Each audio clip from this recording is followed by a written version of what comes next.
আমরা যেটা বলতেছিলাম যে আপনার যদি এইটার আইডি হচ্ছে 50 543, যার নাম হচ্ছে নস্টাল, এই নস্টালের সিমেন্টও যদি আপনারা ব্যবহার করেন, আপনাদের যে মানে বাছুর হবে সেই বাছুরে কিন্তু শিং হবে না, নিশ্চিতভাবে বলে দিতে পারতেছি।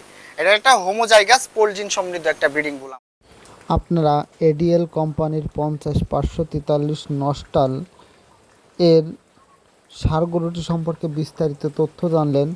এখন এই ষাঁড় গরুটি থেকে উৎপাদিত অর্থাৎ ষাঁড় গরুর সিমেন্ট দ্বারা উৎপাদিত মাঠ পর্যায়ের অর্থাৎ খামারি পর্যায়ের যে সকল বাচ্চাগুলো এসেছে এর কিছু মাঠ পর্যায়ের বাচ্চা দেখাবো।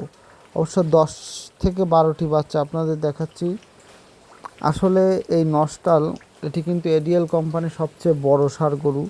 ফ্রিজিয়ান যে ষাঁড় গরুগুলো রয়েছে এই ষাঁড় গরুর মধ্যে খুবই জনপ্রিয় একটি ষাঁড় গরু। আর এই নস্টালের যে মাঠ পর্যায়ের যে বাচ্চাগুলো আসে সেই বাচ্চাগুলো কিন্তু খুবই ভালো আসে এবং আপনারা দেখতে পাচ্ছেন যে প্রায় প্রতিটি বাচ্চাই কিন্তু খুবই ভালো এসেছে। দেহের আকার আকৃতি গঠন গ্রোথ সবই কিন্তু ভালো আসে এবং এই নস্টালের মায়ের কিন্তু দুধের রেকর্ডও ভালো।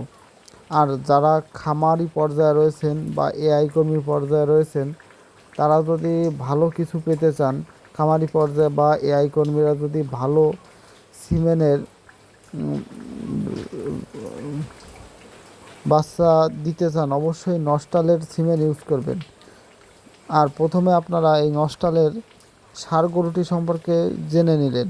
হ্যাঁ দর্শক, আপনারা বিশেষ করে যারা খামার করে থাকেন অবশ্যই আপনাদের দরকার ভালো মানের বাচ্চা। তাই যদি ভালো মানের বাচ্চা পেতে চান অবশ্যই এডিএল কোম্পানির এই নস্টাল এর ষাঁড় গরুটি সিমেন্ট ইউজ করবেন।